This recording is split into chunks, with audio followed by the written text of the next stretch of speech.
Mythologie du monde, Carnet. Tu as sûrement déjà entendu parler des dieux égyptiens ou des mythes grecs. Mais sais-tu qu'il existe en fait des milliers de mythologies différentes? Depuis toujours, elles font rêver ou frémir les humains du monde entier. Tu vas maintenant partir à la rencontre des principales divinités de 9 mythologies fascinantes. Qu'est-ce que la mythologie?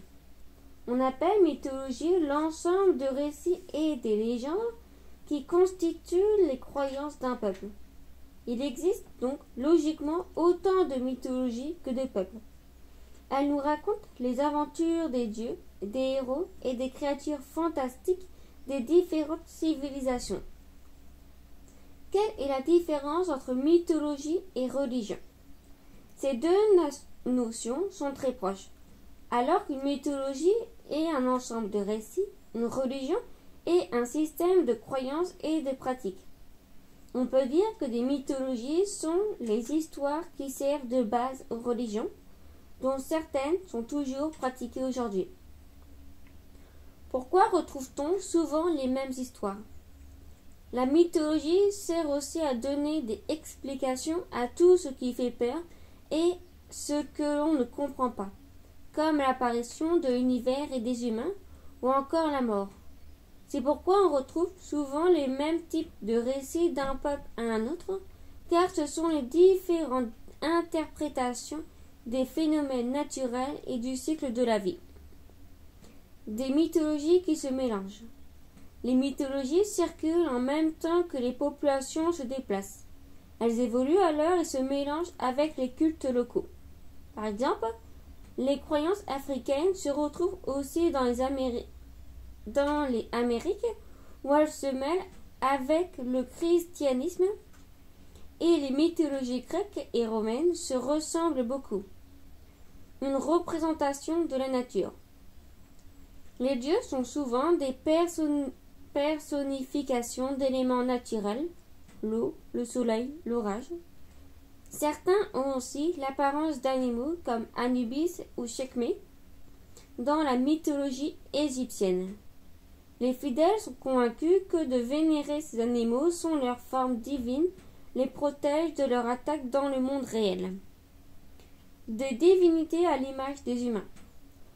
Certains dieux sont liés à la vie quotidienne, aux travaux agricoles, au commerce ou encore à la guerre. Ils peuvent aussi associer aux événements importants de la vie, par exemple les mariages ou les naissances. D'autres représentant enfin les émotions comme la colère, la joie ou l'amour. Mythologie aztèque. Lorsque les colons espagnols arrivent au Mexique au XVIe siècle, ils découvrent un peuple honorant le soleil et des divinités étranges. Ce sont les Aztèques. Ni bien, ni mal, ni enfer, ni paradis dans leur région, mais un monde dans lequel chaque chose a son opposé. Les dieux aztèques sont nombreux et aident les hommes dans leur quotidien, mais guère à leur colère sur leur manque de respect. Coatligue. Coatligue signifie celle qui porte une jupe de serpent. Cette déesse primordiale est la mère du soleil, de la lune et des étoiles, ainsi que tous les autres dieux. Divinité de la fertilité et de la terre, elle accueille à ses côtés les âmes des femmes mortes en couche, c'est-à-dire en donnant naissance à un enfant. Huitzilopochtli. Huitzilopochtli est le dieu de la guerre et du soleil à son zénith. Il est associé au colibri, car sa mère, Coatligue, lui a donné naissance après avoir avalé une boule de plume. C'est le dieu préféré des Aztèques, car lorsqu'il était encore nomade, il les aurait guidés jusqu'au Mexique, où ils ont pu s'installer et fonder leur empire. Quetzalcoatl. Dieu de la végétation, de la terre et de l'eau, Quetzalcoatl est appelé le serpent à plumes. Il est l'une des divinités les plus importantes du panthéon aztèque et l'inventeur du calendrier. D'ailleurs, il est aussi considéré comme le dieu de la sagesse. Pacifique, il tente de s'opposer au sacrifice humain réclamé par Tezcatlipoca, dieu maléfique de la nuit et de la discorde. Il est associé au jaguar, dont le pelage tacheté rappelle le ciel étoilé dans son petit miroir. Tezcatlipoca voit tout ce qui se passe sur Terre et peut même lire dans les pensées. Il aime le sang et c'est pour lui plaire que les Aztèques ont commencé à sacrifier les humains. Mictlantecutli, à la place d'un visage, Mictlantecutli aborde le masque d'un crâne et son cœur est constellé de taches de sang. Le dieu du trépas est vraiment terrifiant. Son nom veut dire le seigneur du domaine de la mort, qu'il règne sur Mictlan, la terre inconnue où se perdent les âmes des mortels. Tlaloc. Son nom ressemble au bruit des gouttes d'eau et signifie celui qui fait ruisseler les choses. Tlaloc est le dieu de la pluie et de l'agriculture. Il vit au sommet d'une montagne avec ses serviteurs et son épouse, Tlalchiltlicu. Comme la sécheresse peut être terrible au Mexique, on réalise en son honneur de nombreux sacrifices humains. Tlalchiltlicu, déesse de la rivière, des fleuves et de tous les cours d'eau, Tlalchiltlicu est un puissant symbole féminin. Épouse de Tlaloc, elle est la protectrice des femmes enceintes et des naissances. C'est une déesse purificatrice, mais elle peut aussi se révéler destructrice lorsqu'elle est en colère. Elle provoque alors des inondations. Mythologie celtique. La religion celtique est pratiquée pendant l'Antiquité par les habitants de la Gaule et des îles britanniques. Elles se transmettent à l'oral ou par des images, dessins, sculptures. On en connaît pourtant les dieux principaux et leurs fonctions grâce aux textes des Grecs et des Romains que l'on a retrouvés associés à des éléments naturels. Les divinités celtiques étaient servies par des prêtres appelés des druides. Bélenos, dieu du soleil de la lumière, il s'apparente à l'Apollon des Grecs. Mais il est aussi un guérisseur qui connaît tous les secrets des plantes pour soigner les humains. Souvent accompagné d'un bélier, Bélenos est le symbole de la force vitale, de la santé et de la beauté du corps, ce qui en fait le patron des sportifs. Belisama. En Irlande et en Angleterre, elle est connue sous le nom de Brigitte. Sur le continent gaulois, on l'appelle Belisama, la très brillante. Elle est une divinité de la médecine et protectrice des sages-femmes, mais en tant que déesse du feu domestique, elle est aussi la patronne des forgerons. On la représente alors en guerrière, une arme à la main. Toutatis. Par Toutatis, l'exclamation d'Astérix dans la bande dessinée fait référence à un dieu gaulois. Toutatis est le symbole de la tribu et de la force de l'union. Grand guerrier, il protège les combattants et guide les âmes des héros morts sur le champ de bataille. Il ressemble au dieu romain Mars. Taranis. Taranis est le dieu de l'orage, du ciel et de toutes les manifestations des éléments.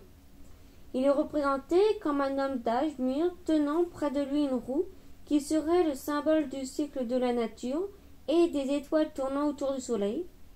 Pour d'autres, elle évoquerait plutôt le roulement du tonnerre. Cernunnos. Cernunnos, le dieu cornu, est une drôle d'allure avec ses bois de cerf sur le crâne. Toujours entouré d'animaux sauvages, il est le protecteur de la forêt. Il veille sur la nature et sur le cycle des saisons. Les Gaulois lui font des offrandes toute l'année, le priant de leur apporter abondance et fertilité. Epona. Epona est souvent représentée comme une jeune femme chevauchant une jument dans la posture de l'Amazone. Les deux jeunes du même côté. protectrice des chevaux, elle a aussi le rôle de guider les âmes vers l'au-delà. Elle est l'une des rares divinités celtiques à n'avoir aucun équivalent dans la mythologie grecque ou romaine. Lugh. Lugh est le protecteur des marchands, des artistes et des voyageurs. Créateur du monde, symbole de la lumière, c'est un personnage aux multiples facettes. Il est à la fois druide, guerrier et artisan. C'est pour cela qu'il a souvent une lance dans une main, une harpe dans l'autre. Mythologie égyptienne. La mythologie égyptienne est l'une des plus passionnantes et des plus anciennes du monde. C'est sans doute aussi l'une des plus compliquées. Des centaines de dieux se confondent les uns avec les autres, leurs aventures se mélangent ou se recoupent. Ces multiples divinités au visage humain ou animal fascinent petits et grands depuis presque 5000 ans. Ré ou Ra est le premier dieu et l'un des plus importants du panthéon égyptien. Il est le dieu du soleil et change de forme plusieurs fois au cours de son voyage quotidien. Créateur du monde, il règne sur les humains, mais aussi sur les autres dieux.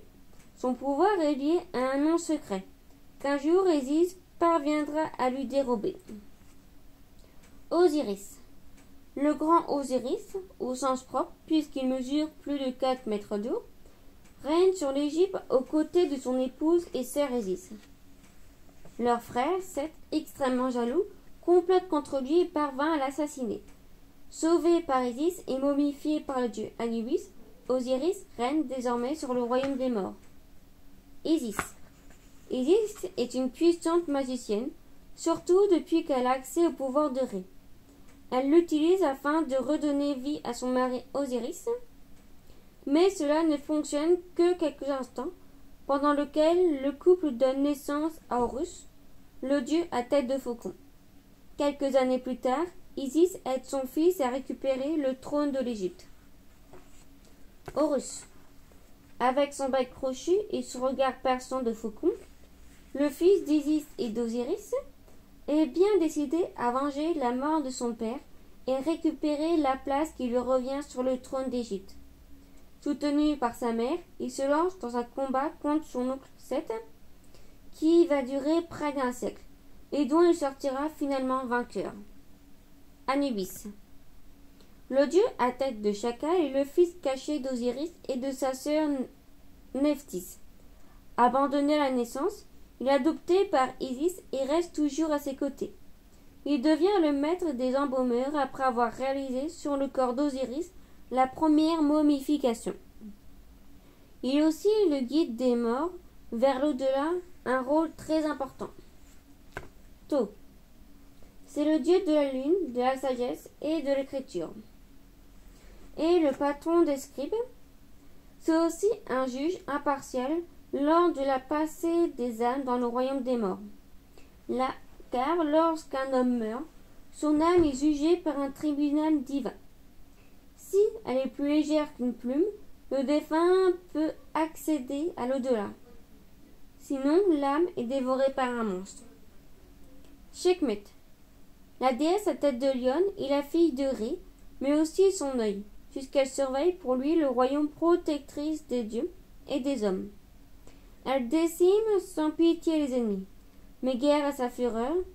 Sekhmet peut se retourner contre les Égyptiens et dévorer tout cru ou répondre d'un souffle des maladies mortelles. Mythologie grecque. Certainement la mythologie la plus connue et la plus étudiée, ainsi qu'une importante source d'inspiration pour les artistes depuis l'Antiquité. La mythologie grecque met en scène des dieux à l'apparence humaine, des héros valeureux et des créatures effrayantes. Elle est très proche de la mythologie romaine, dont elle ne diffère presque que par les noms de ses personnages. Zeus, après un terrible affrontement avec son père Cronos, Zeus le détrône et devient le roi des dieux. Il enchaîne ensuite les aventures. Avec l'aide de ses frères Poséidon et Hadès, il lutte contre les titans. Puis il combat les géants Il subit souvent la jalousie de sa femme Héra. Sur le mont Olympe, tous craignent le dieu de la foudre.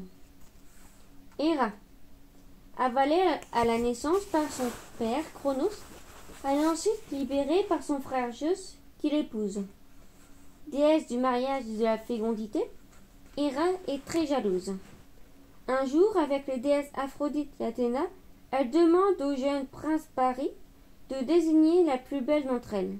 Elle ne lui pardonnera jamais d'avoir choisi Aphrodite. Poséidon. Poséidon réside dans un palais en or qui se situe au fond de l'océan. Il règne sur les mers alors que ses frères Zeus et Hadès règnent respectivement sur le ciel et les enfers. Hissé sur son char tiré par des hippocampes, il utilise son trident pour faire jaillir des sources ou pour provoquer des tremblements de terre. Hadès. Le frère de Zeus règne sur les enfers, le monde des morts. Cerbère, le chien à 3 têtes, lui tient compagnie. Hadès, dont le nom signifie l'invisible, reçoit les cyclopes, des monstres à un seul œil, un casque magique qui le fait disparaître même aux yeux des dieux. Amoureux de la déesse Perséphone, il l'enlève pour en faire son épouse. Athéna. C'est armé d'un casque et d'une lance qu'Athéna sort de la tête de son père Zeus, qui a avalé sa mère métisse. Elle est la déesse de la sagesse, de la guerre et du travail. En conflit avec Poséidon pour le contrôle d'Athènes, elle offre un olivier au premier roi de cette cité. C'est bien car on devient la protectrice et la déesse principale. Aphrodite. On raconte qu'Aphrodite est née de l'écume, c'est-à-dire qu'elle est apparue dans les flots de la mer. La déesse de l'amour et de la beauté sublime, à l'opposé de son mari Héphaïstos qu'on dit très laid. Afin de remercier le prince Paris de l'avoir préféré à Héra et Athéna, il lui offre l'amour de la plus belle des mortelles, Hélène.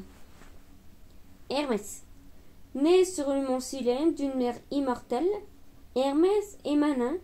Grâce à une ruse, il vole au dieu Apollon 50 vaches.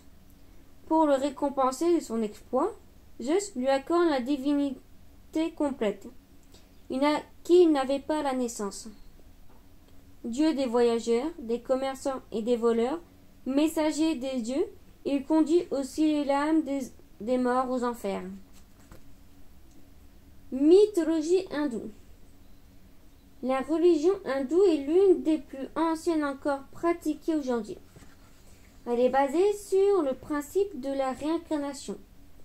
Lorsqu'on meurt, notre âme est transférée dans un nouveau corps qui peut être humain, animal ou végétal. La mythologie s'articule surtout autour de 3 personnages: Brahma, Siva, Shiva et Vishnu, mais compte aujourd'hui d'innombrables autres dieux et déesses.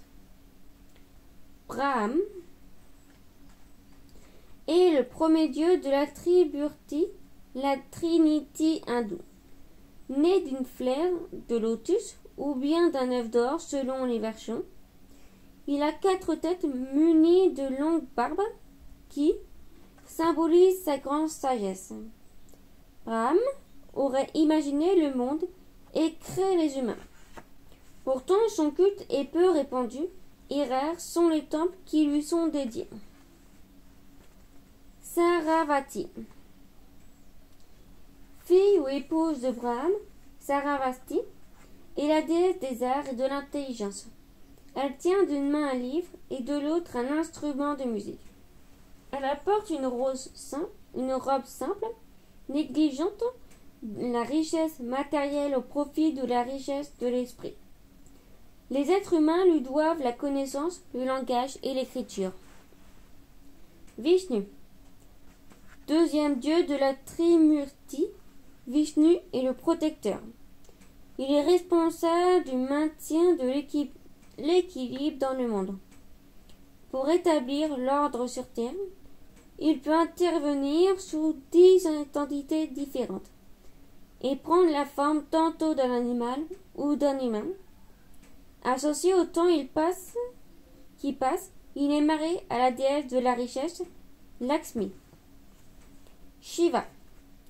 Shiva est le dieu de la destruction, irascible et violent. Il peut foudroyer d'un simple regard. Son rôle n'est pourtant pas complètement négatif, car la destruction permet aussi la renaissance et le début d'un nouveau cycle. Il est aussi le seigneur de la danse, qu'il performe avec grâce en s'accompagnant d'un petit tambour. Kali. La peau sombre, le cou serti de collier de crâne, Kali tire la langue dans une grimace effrayante et danse en brandissant une arme. La déesse de la mort est très impressionnante. On raconte qu'un jour, le dieu Shiva tente d'arrêter sa frénésie destructrice, mais Kali, dans sa fureur, le piétine. Parvati. Elle représente à la fois le principe féminin et l'énergie créatrice.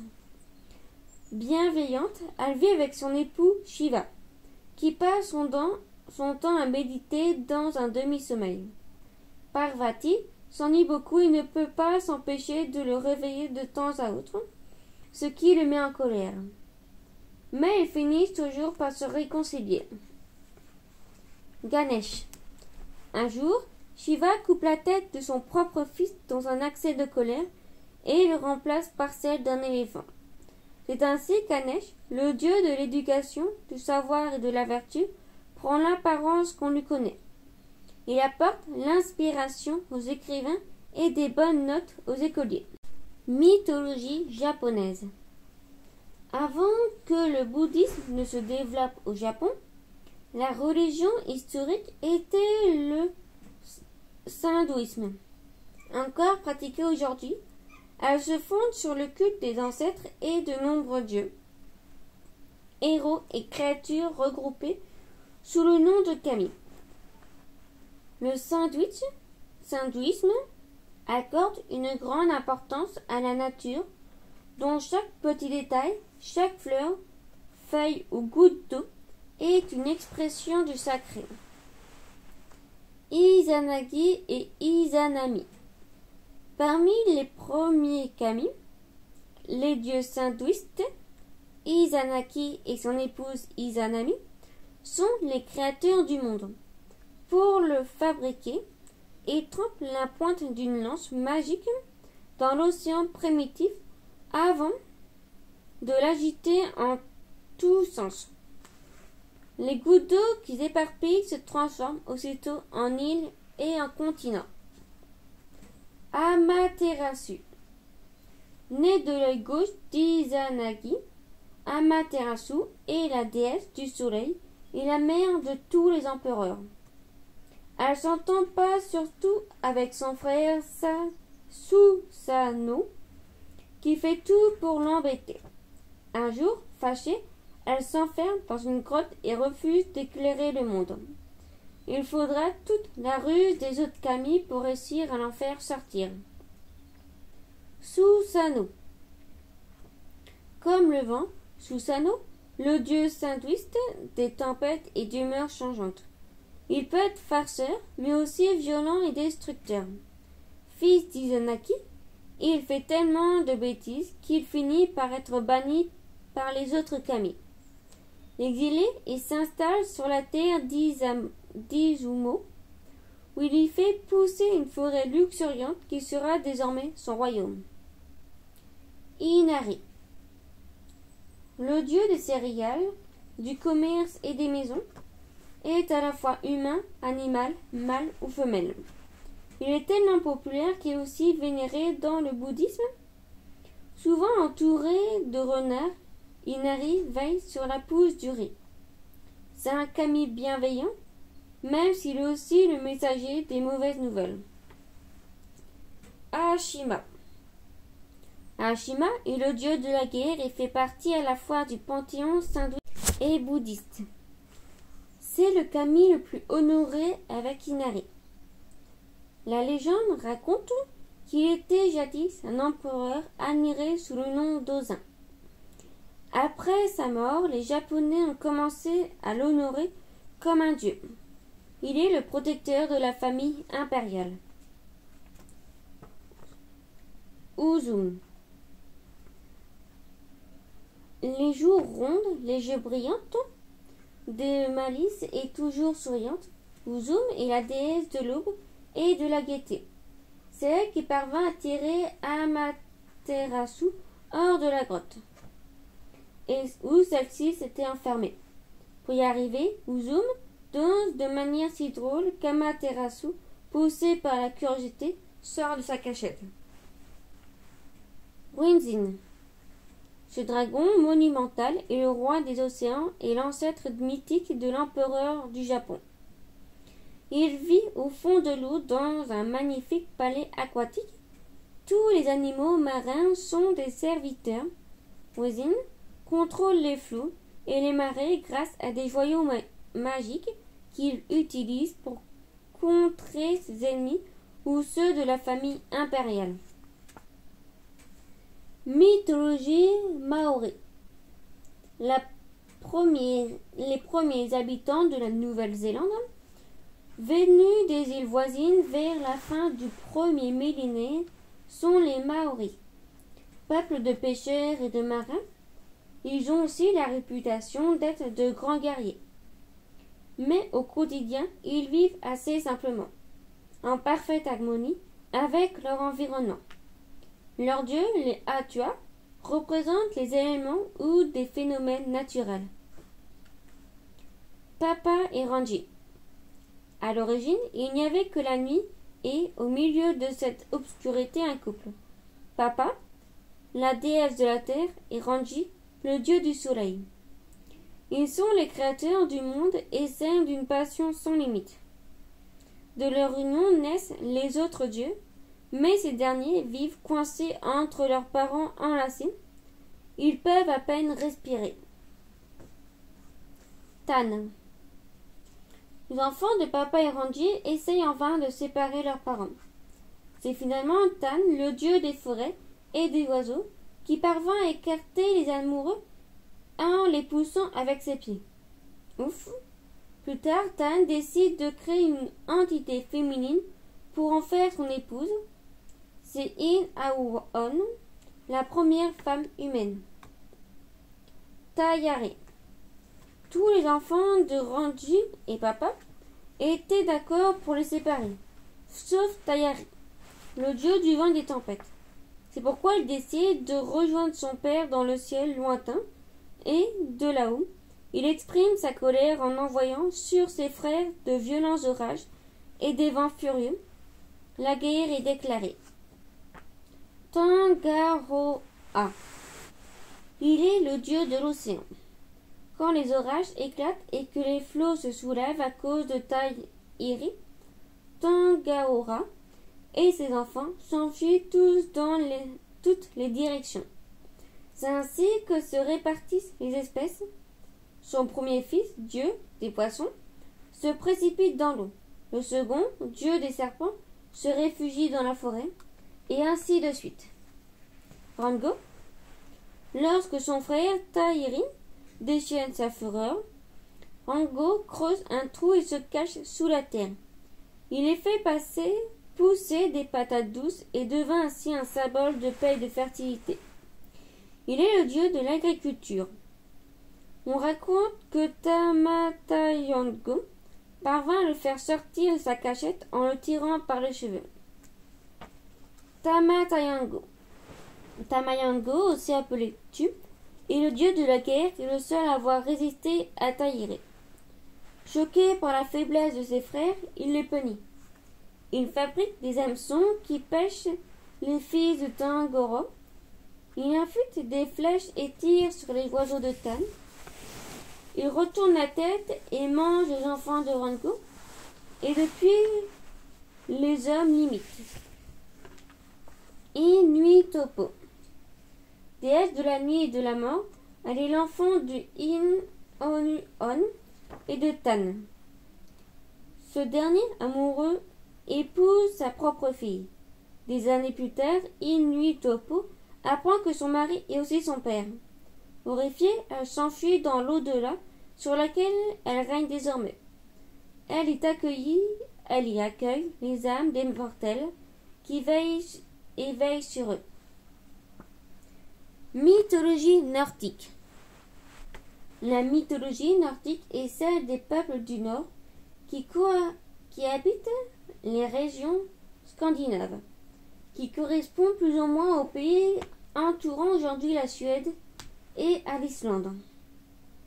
Ces dieux liés aux éléments naturels comme le tonnerre, l'eau et le feu sont souvent des courageux guerriers et contrairement à d'autres mythologies, les divinités nordiques sont mortelles. Odin, chef des divinités. Odin est le dieu de la guerre, de la victoire et de la sagesse.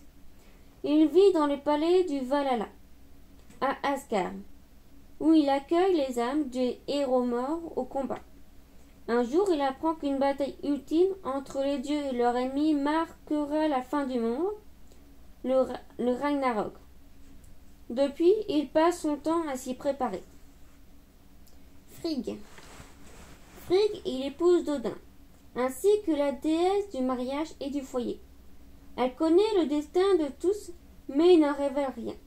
Lorsqu'elle découvre que son fils Balder est en danger, elle enchante toutes les choses de l'univers pour qu'aucun mal ne lui soit fait. Mais elle oublie d'enchanter le gui, dont une des branches le tuera. Thor. Kalos est la force titanesse. Il est le dieu du tonnerre. Fils d'Odin, il est bien plus impulsif que son père. Cet infatigable guerrier se promène sur son char, tiré par 2 boucs et, armé de son marteau Mignir, passe une grande partie de son temps à se battre avec des géants. Il est marié à la déesse Sif et habite à Asgard. Loki.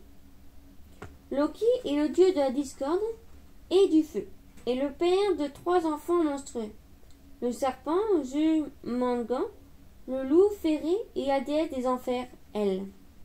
Personnage complexe, il joue souvent de mauvais tours aux autres dieux qui se méfient de lui. Et ils ont raison, car lors du Ragnarok, il se trouve parmi leurs ennemis. Elle, fille de Loki et d'une géante, elle est envoyée dans le monde des morts, Helem, par les autres dieux. Elle a une allure bien particulière.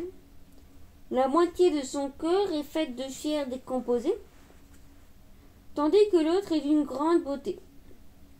Déesse des enfers, elle garde les âmes des morts qui n'ont pas péri en héros. Frigga.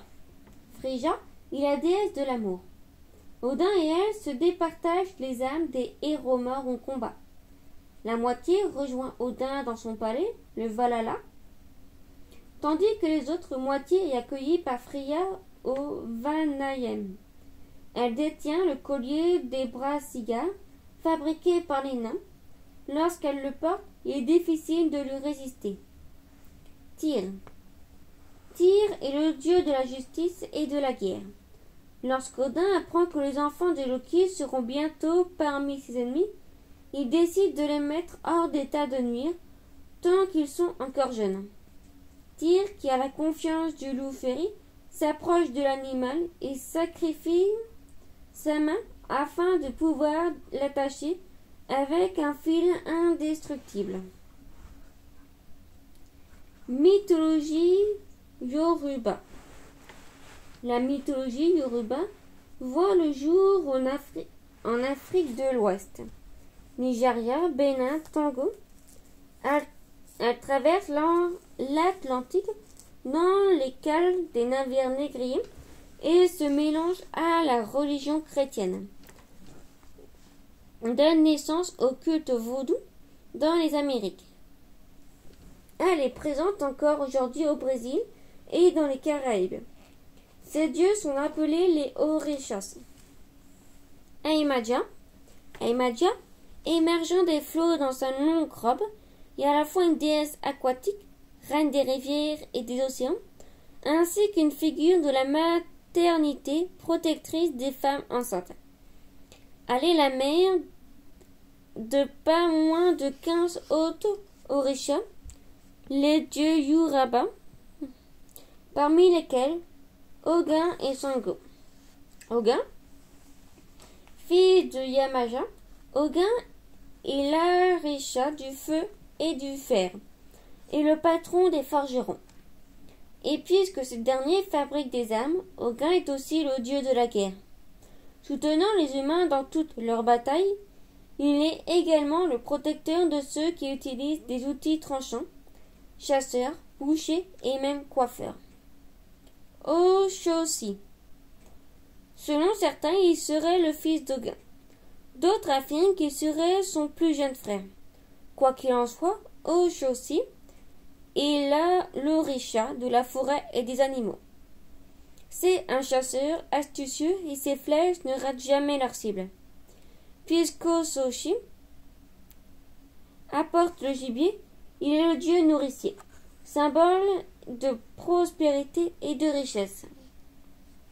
Sango. Tu entends l'orage gronder au loin. C'est peut-être à cause de Shango, le dieu du tonnerre et de la foudre.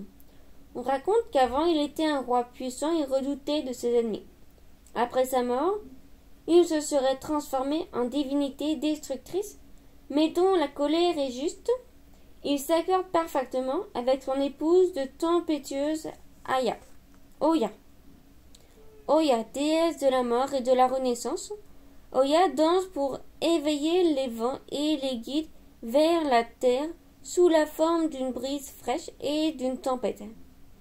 Associée à l'orage, sous les traits de son épouse Sango, elle répand la mort sur son passage. Mais une fois le chaos passé, elle dessine un arc-en-ciel et la vie reprend le dessus. Ocean. La seconde épouse de Sango est Ocean, déesse de la beauté, de l'amour et de la fertilité.